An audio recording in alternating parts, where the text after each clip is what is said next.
in the dead of winter. All seems quiet and peaceful in Walnut Point State Park. But that's about to change.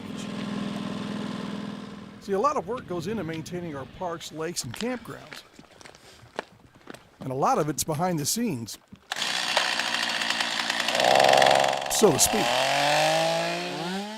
And this little lake is in need of some serious help. We're felling trees along the shoreline of Walnut Point Lake. The idea is to open up the shoreline for light penetration for aquatic plants to help improve the water quality here. We're also opening up light penetration into the woodlands to help with woodland flowers. Located in Oakland, Illinois, this little 52-acre lake is sun-starved. And when the lake doesn't get light, bad things can happen. Well, the water quality's been poor. We've come real close to having fish kills in the last 2 summers because of low oxygen levels. Light penetration will allow the plants to grow along the shoreline where they naturally would. This lake drops off very quickly, so if you don't have light, good light right along the shoreline, the plants won't grow.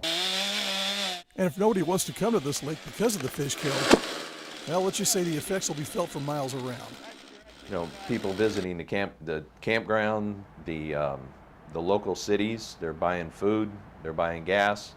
There's a concession stand here. We're trying to protect all those businesses as well as the fishery for the fishermen.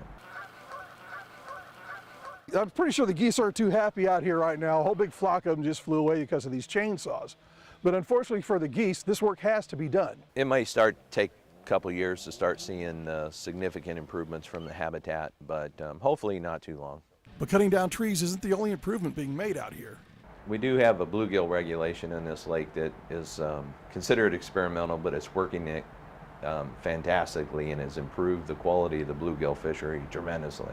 You see, I've never been to a lake where there's actually been a limit on bluegill. Well, the bluegill regulation very quickly was a positive. Within the first winter, we were already starting to catch more 8-inchers. By the second winter, we were catching limits. All of these improvements on the lake have been a successful multi-discipline collaboration within the Illinois Department of Natural Resources. Here, we have the lands guys that run the state park are helping out. And we also have wildlife biologists have been helping, natural heritage biologists have been helping, fisheries, of course, and foresters. And then also we have the Illinois Natural History Survey who's going to do the research on the habitat study. And this collaboration still has a lot of work to do to make sure that your next visit to Walnut Point will make you want to come back. We got to keep moving. We got a lot to do on 52-acre shoreline. You can see how inundated this shoreline is, and that makes for a lot of miles of tree cutting to do. In Oakland, this is Steve Nichols with WAND.